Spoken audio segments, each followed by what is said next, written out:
Do you love Christmas music and lights, but also long for more substance and depth to the season? Do you hate Christmas music and lights and also long for more substance and depth to the season? Are you looking for something real in the story of Jesus' birth in a season that drips with sentimentality? If you answered yes to any of these questions, then welcome to this Advent and Christmas season at Salt House, where we're getting real by taking a real look at the real people in Jesus' family tree. Matthew's gospel begins with a genealogy, that list of men begetting men that we all skip over. But a closer look and we see names of 5 women. Shocking! These are Jesus's grandmothers, and they are not just any women. Want to talk about being real? In the stories of these women, there's scheming, manipulation, outright lies, grief and abuse, deception, scandal. There's Tamar. My father-in-law Judah defied the laws, blamed me, and left me abandoned with no husband and no children. I had to create hope and a future when there was none. Rahab. I was forced to the margins of society and the edge of the city of Jericho. But that's where faith found me. Those same fringes made it possible for me to defy a king, save Israelite spies, and play a part in God's people entering the promised land. Ruth. Even though my husband was gone, why wouldn't I go with my dear mother-in-law, Naomi? Love makes us do crazy things, and following this crazy love, it led me to a new life and family. Bathsheba.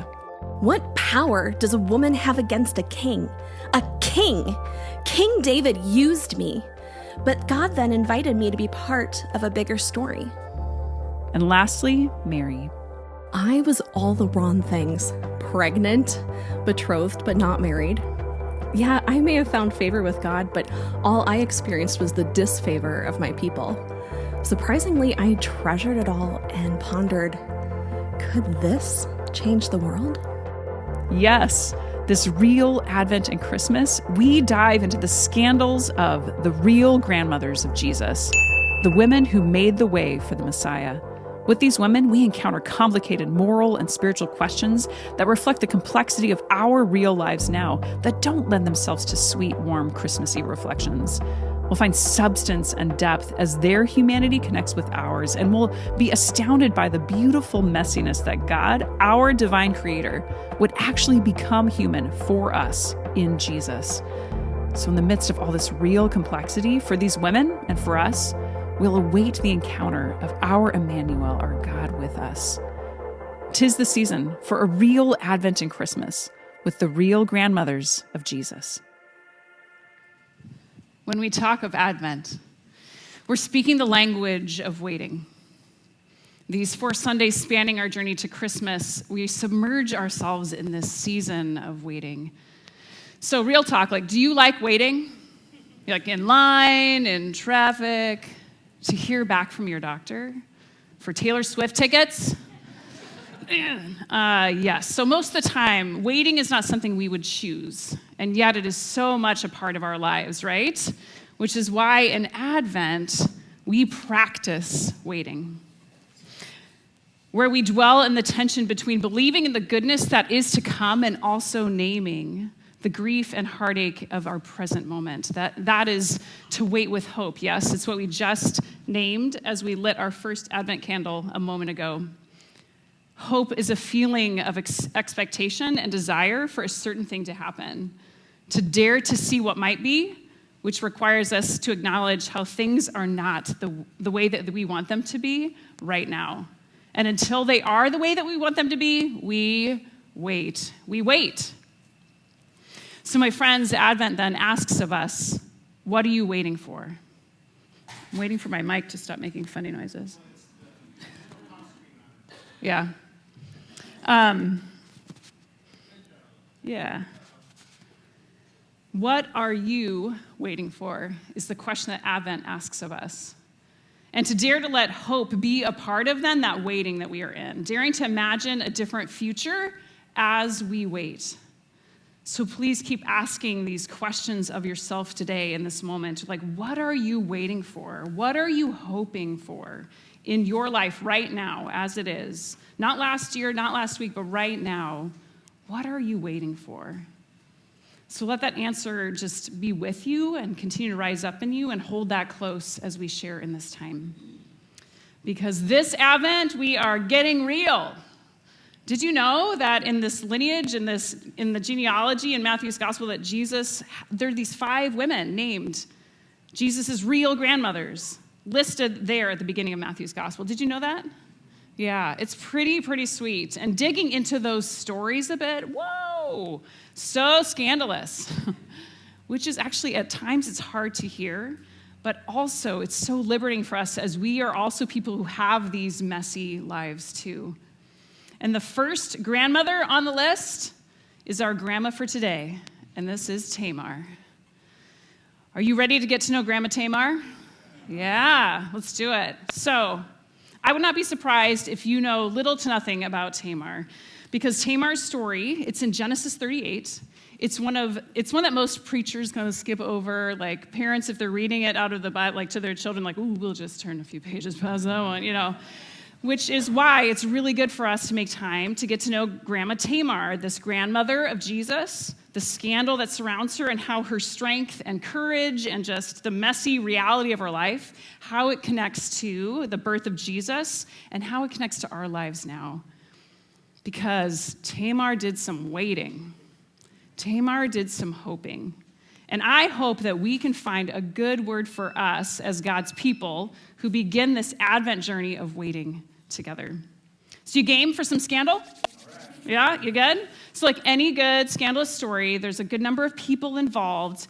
The most dramatic kind of people, family members. Right? Right. So perk up your ears and try to keep track of who is who in this family saga as it unfolds, okay? So I'm going to summarize parts of it. We'll put parts on the screen because we want to make it all the way through her story. Let's do it. So again, Tamar's story is in Genesis 38. And it's just the first book of the Bible, right? Just 38 chapters in, that's where we find her. And her story is sandwiched in the middle of Joseph's story, of Joseph of the many-colored coat fame, right?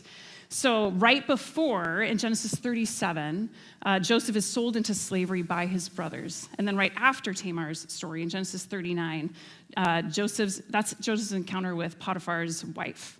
Okay, so it's interesting because Tamar is just nestled like right in the middle of Joseph's stories, like, and now we'll talk about Tamar, and now we're back. So it's just an interesting little way that flows. So the connecting point between those two stories is Judah, because Judah is one of Joseph's older brothers, right?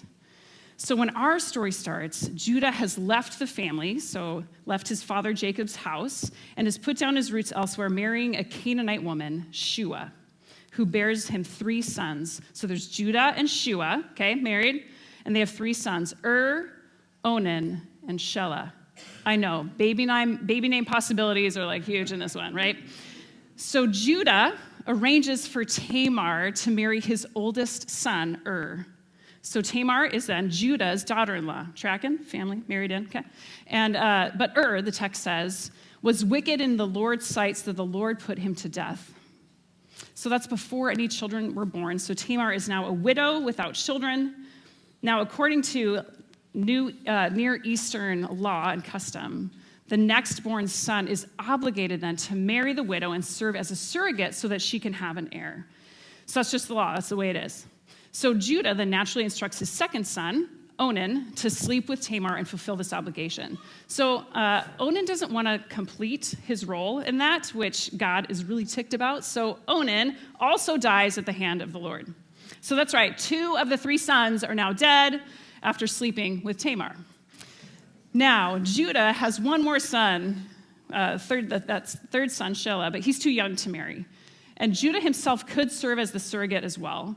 In fact, he's obligated to do that, or at least to provide his son, or release Tamar so that she can go and remarry. But Judah blames Tamar for the deaths of his sons, versus like seeing how that's just a result of their own poor choices, right? So he doesn't want his third son or himself to die either, so he looks for a way out of his obligation to Tamar. Instead, Judah goes against custom and sends Tamar to live as a widow back in her father's house.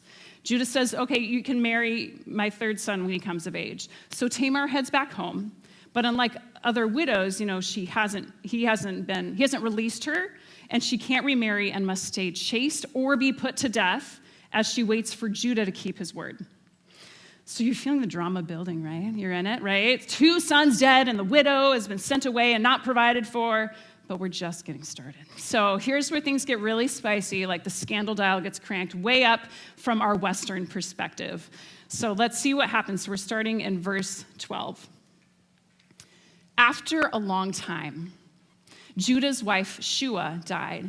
When Judah completed the time of mourning, he and Hiram, the Adullamite, went to Timnah to supervise the sheep shearing. This is like the equivalent of like a business trip, right? So he's like traveling for the sheep shearing, so off he goes.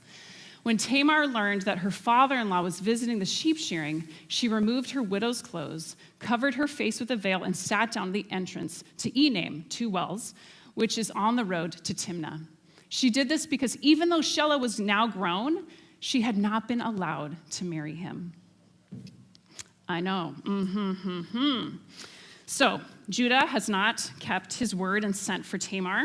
So Tamar goes, she disguises herself so that Judah mistakes her for a prostitute. And as the story continues, as expected, he propositions Tamar, and Judah engages her services without recognizing who she is. No wonder preachers skip over this passage, right? So Judah then promised to send her a goat from his flock as payment, and she convinces him, asks him for his signet cord and staff as a pledge of like, okay, I'll keep this until you send the goat. But what she took from him is the equivalent of like our modern day driver's license. It's like legal identification.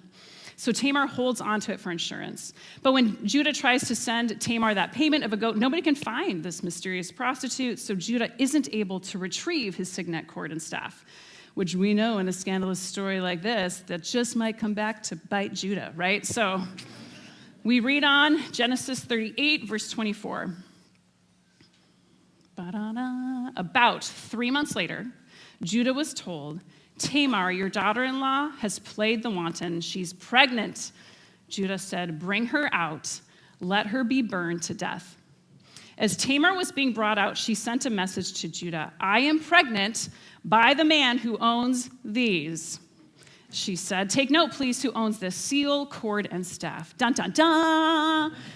Judah recognized them, saying, she is more in the right than I. Since I wouldn't let my son Shelah marry her, Judah did not have intercourse with her again, and when her time came to give birth, they discovered that Tamar was having twins. So this is the story of great-great-great-great-great-great-great-grandmother of Jesus, Tamar. Isn't it something that this story is included in Jesus' genealogy? This grandmother of Jesus, as you might guess, scandal is often associated with her. And when this story is told, Tamar's actions are usually characterized by being adulterous, revengeful, and or as an act of prostitution. Even the Bible Project, I love them, like they refer to Tamar the prostitute at times. But is she any of these? Like, I don't think so. In fact, I want us to look more closely at Grandma Tamar and her context and just how she informs what it means for us when we find ourselves in our own after a long time. So after a long time, that's what the verse says in describing how long Tamar was waiting as a widow back in her father's house. We don't know exactly how long that was since Judah had sent her away, but it had been years of waiting. And Judah shows no sign of ever sending for her. So Tamar is living in this stuck limbo of waiting, living in her father's household but belonging to Judah's household. She's a widow who's not free to remarry, a woman obligated to have children without a legitimate way to do so. Man, there's no end in sight. She was stuck. So for most people, this would be a hopeless situation. Like if it were me, I can only imagine that I would just like curl up in despair. Like I would give up. All I could see was how I have no power here. I have no way forward. I have no opportunity to change my circumstances. I'd stay in my widow's clothes like my entire life. Do you feel how in the middle of this story, as Tamar is in her years of waiting, do you feel how stuck Tamar is? Yeah? Even though there were laws to protect her as a widow, there's nothing she can do as a woman if her father-in-law didn't actually follow them. Friends, how do you feel stuck? It's another way of asking our question, what are you waiting for? So I hope that you're keeping that answer close to you. Just how are you in your own version of being stuck in your Father's house, in your clothes of mourning with no sign of liberation? And maybe it's not as kind of comprehensive as the kind of stuckness that Tamar endured, though it could be. Many of us are facing huge, hard life issues. No matter what, we are all waiting for something. So there are three things that I want to lift up about Grandma Tamar and what happens in her waiting that really speaks to us. Okay, you up for three things? Okay, three things. First, what's astounding to me is that Tamar, she doesn't despair. She doesn't give up, right?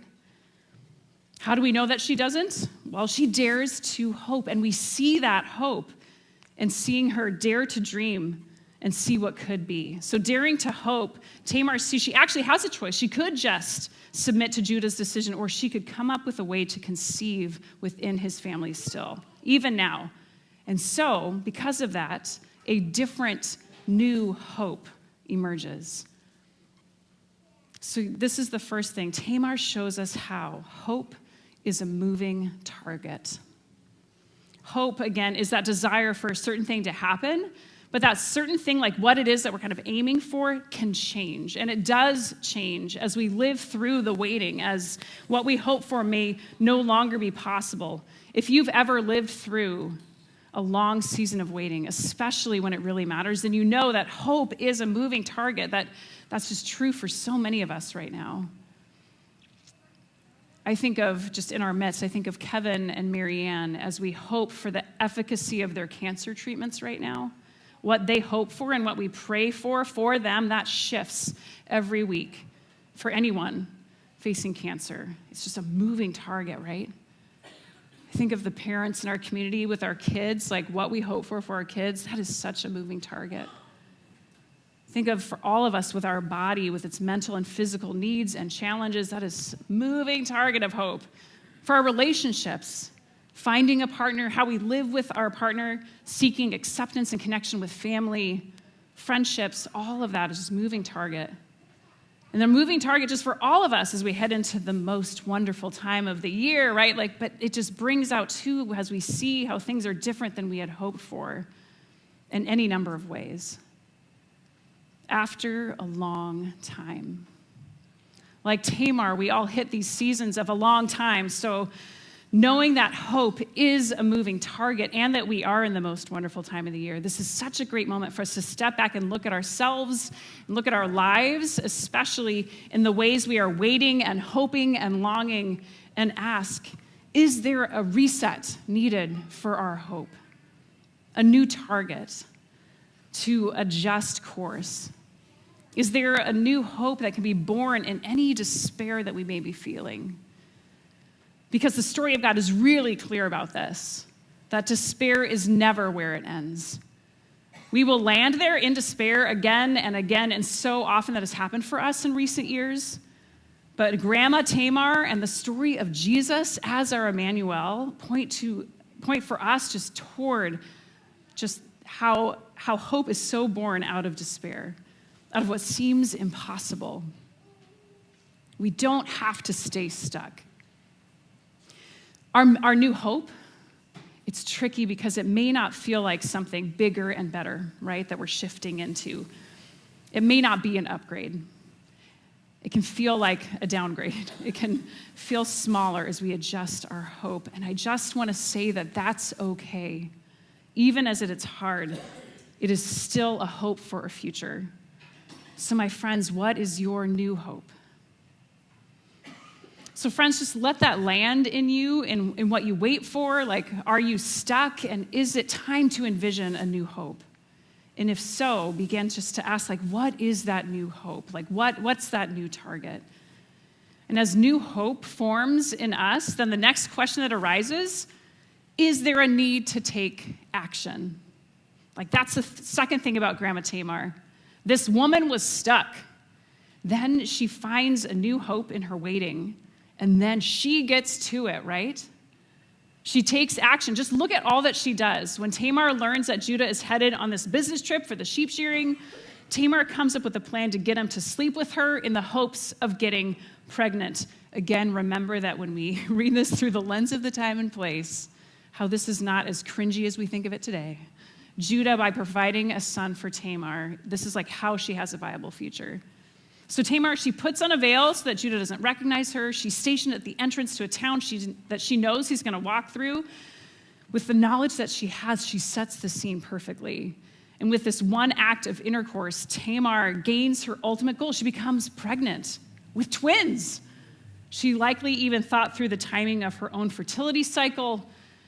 Man, she just brilliantly gets Judah to hand over his ID to her. I mean, man, it's just a masterful plan, right?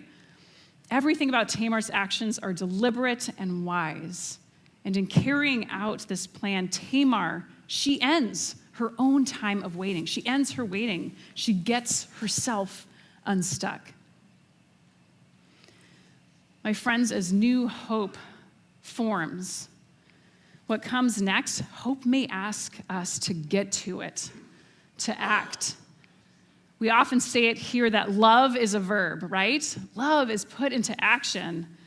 And today, Grandma Tamar shows us too how waiting is also a verb. Waiting is a verb with a new, different hope.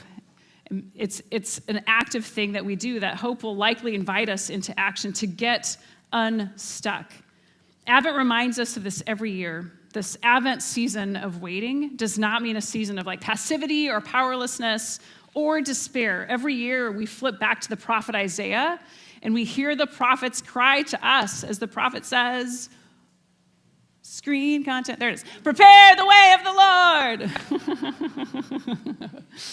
Oh, every year Isaiah reminds us to clear out and make room in ourselves and our lives to see and hear God's arrival in it and in us. Waiting is not for it's not like finding a good seat, grabbing some popcorn and sitting back and see what happens. Like the story of God's people, Tamar included, is that when we're stuck in a time of waiting, we get ready for what's next. I think this is what hope stirs in us, that when we have a new hope, it pulls us into our participation in making it happen for us to get unstuck. Yet, I don't mean for this to be like a pep talk about like, let's get out there and take action, get yourself unstuck. At least not yet, because there's a piece missing. You see, no matter what it is that we're waiting for, like what we hope for, like that thing, that certain thing, our waiting always becomes waiting for God to arrive to be with us. Advent, speaking this language of waiting every year, what we're doing now, waiting for our God to come to us in flesh and blood and be here in our real lives, our God with us, this is what we are always waiting for. No matter what that certain thing is that we're hoping for, just based on the current moment that we're hoping for, we are always also waiting for God to meet us in the wait. Isaiah also has something to say about this. He says later in that same chapter, it's Isaiah 40, he says, those who wait for Yahweh, those who wait for Yahweh, those who wait for Yahweh find a renewed power, a renewed strength is what other texts say.